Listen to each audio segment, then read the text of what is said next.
Sophie Dupuis, Jean-Simon Leduc, Chien de garde, film québécois présenté ici au Festival international du film francophone de Namur. C'est un film fort, c'est un film qui montre une jeunesse de la rue à Montréal. Oui, à Montréal, dans le quartier de Verdun.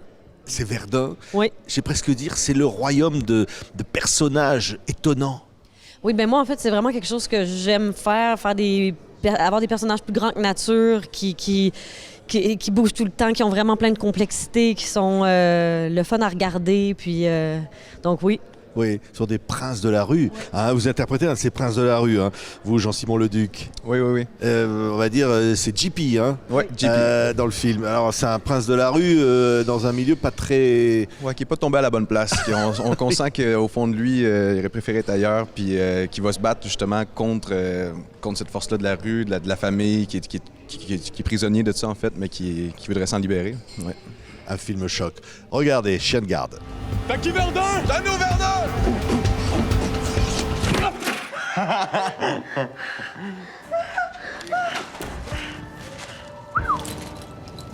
Sayonara.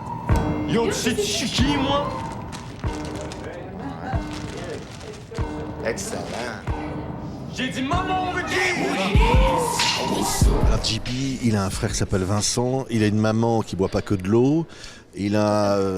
Enfin, sa famille est terrifiante, hein. Oui, complètement. Ah, vraiment, hein. Lui, il doit porter sur ses épaules cette famille-là, une famille aussi qui n'a plus de père, JP prend le rôle du père. Puis c'est une responsabilité qu'on sent qu'il porte depuis trop longtemps, puis qui est vraiment écrasante, puis qui doit s'en sortir. Puis, oui, il veut s'en sortir, ouais. sortir, parce que c'est violent. Évidemment, ils gagnent l'argent de manière malhonnête.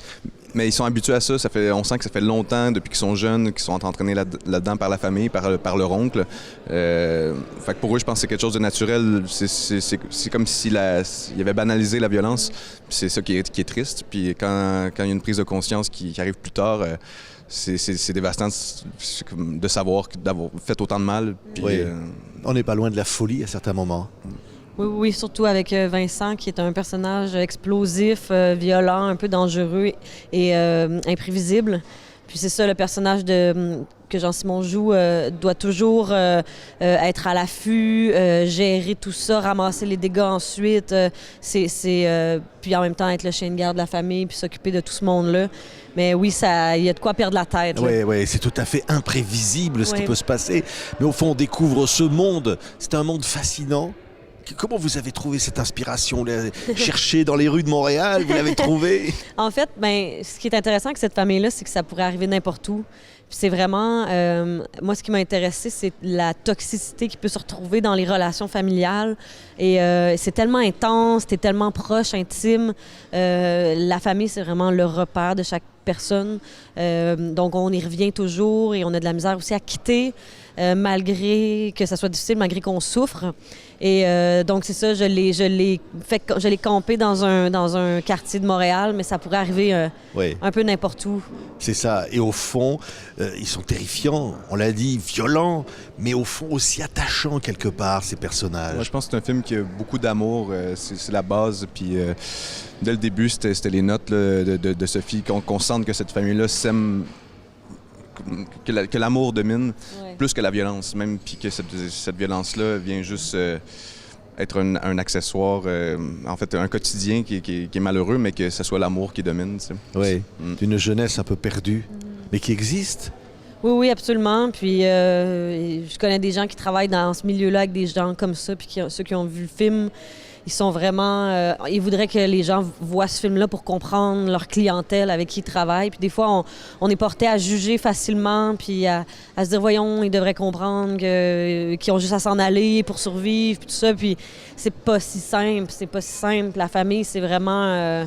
On y revient, c'est un repère, puis c'est très difficile de partir, même si ça va pas bien, puis ça prend énormément de courage pour le faire. Donc, c'est vraiment un des enjeux du film, d'ailleurs.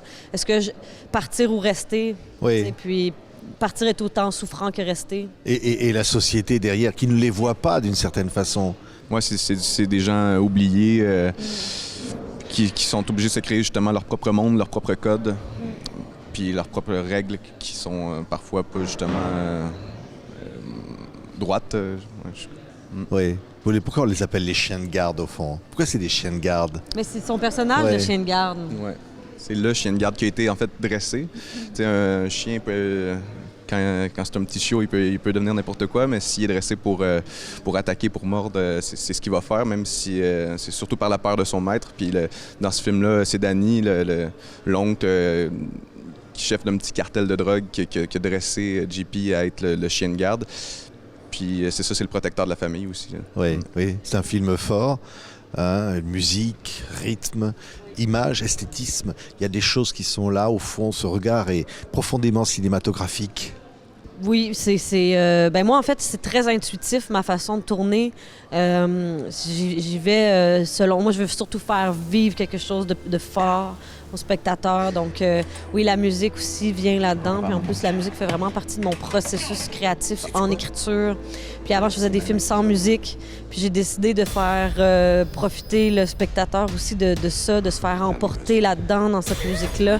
Et donc, on en a mis beaucoup. Puis c'est vraiment de la musique très forte, très puissante. Et oui, puis ma manière de tourner avec Mathieu Laverdière, le directeur photo, c'était très fluide, ça bouge tout le temps. Il n'y a pas un moment pour respirer Oui. dans le film. C'est très Oppressant par oui, c'est certains très oppressant. moments. On est très près On d'eux. prend des chocs. Et puis après, il y a aussi des moments d'émotion. On alterne les deux très vite. Ouais. Puis on garde un rythme vraiment... moi, je voulais pas qu'il y ait de temps mort. Et je voulais qu'on soit essoufflé à la fin pour vraiment ressentir ce que ces gens-là peuvent ressentir dans ce genre de situation-là. Donc, je voulais vraiment faire vivre quelque chose de physique aux spectateurs. Ouais, ça va jusqu'au bout. Hein. C'est Oui. une performance, dites donc. Hein. Là, c'est... Ah, ben là, pour Ceux le- qui vont voir le film vont comprendre ce que je dis, là. Hein. Pour vous. le jeu, on a été vraiment gâtés. Là. C'est ça, on a vraiment eu la chance d'avoir beaucoup de répétitions en amont avant le tournage. Sophie, c'est quelqu'un qui met vraiment à l'avant le jeu. Fait qu'on avait beaucoup de temps de répète, du temps pour tourner les scènes, pour se rencontrer, pour proposer des trucs. Fait que je pense que ça a bien servi au niveau du jeu. Hein. Ouais, on n'en reste pas indemne à la fin. Non, c'est ça. Ouais. Je fais un peu... des fois, je dis que je suis un peu méchante avec mon spectateur. Je fais subir ça, mais ça fait partie pour moi vraiment de l'expérience, là, de faire vivre quelque chose comme ça au spectateur. Super, super film québécois qui va sortir après avoir eu beaucoup de succès au Québec. Il va sortir partout, en Europe, en France, partout. Ça s'appelle Chien de garde. Merci Sophie Dupuis et Jean-Simon Leduc. Merci à beaucoup vous. de présenter ici donc, au Festival international du film francophone de Namur. Merci à tous les deux. Un plaisir. Merci!